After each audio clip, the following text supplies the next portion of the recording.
Hi, this is Journey. Let's go ahead and try another AP World History question.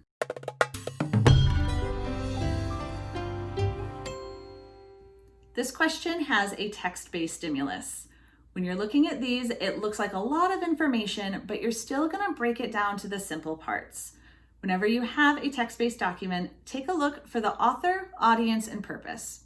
Any other specific information you need, the question will let you know. So let's go ahead and take a moment to try this one.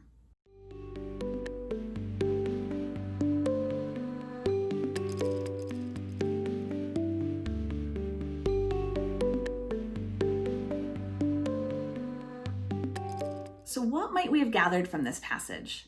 Well, looking at it, we know that Elizabeth Cady Stanton wrote it. Its audience is probably just the American people in general. But the purpose of this is to argue for equal rights for women. And Stanton goes on to suggest that it's the responsibility of the government to ensure that all people, including women, have those rights. So let's apply that to answering this question. The question wants to know what influenced the ideas expressed in the passage. So we know that the correct answer will have to be something that occurred before 1848 when Elizabeth Cady Stanton made this call for action. Let's take a look.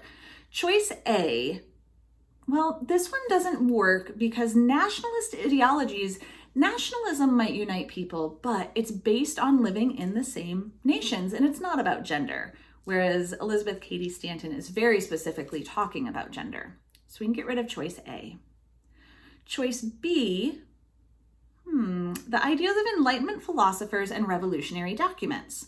You may have noticed that Elizabeth Cady Stanton's Declaration of Rights and Sentiments looks a whole lot like the American Declaration of Independence.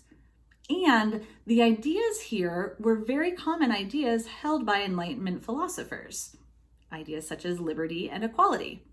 B seems pretty strong. Let's make sure C and D can be eliminated. For choice C, the spread of liberal economic policies, that doesn't have a whole lot to do with gender, and so that's not really going to be the influence for this. And choice D would suggest that there had already been efforts to do this, but because Elizabeth Cady Stanton is making a call for those efforts to take place, we can pretty safely assume that those efforts have not already happened and eliminate choice D. That leaves us with B, which is correct because this text does, in fact, reflect Enlightenment philosophical ideas.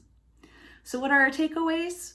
Well, even though text-based documents can send you in many directions, you want to get just the basics so that when you read the question, you're armed with those main ideas and can attack any particular question.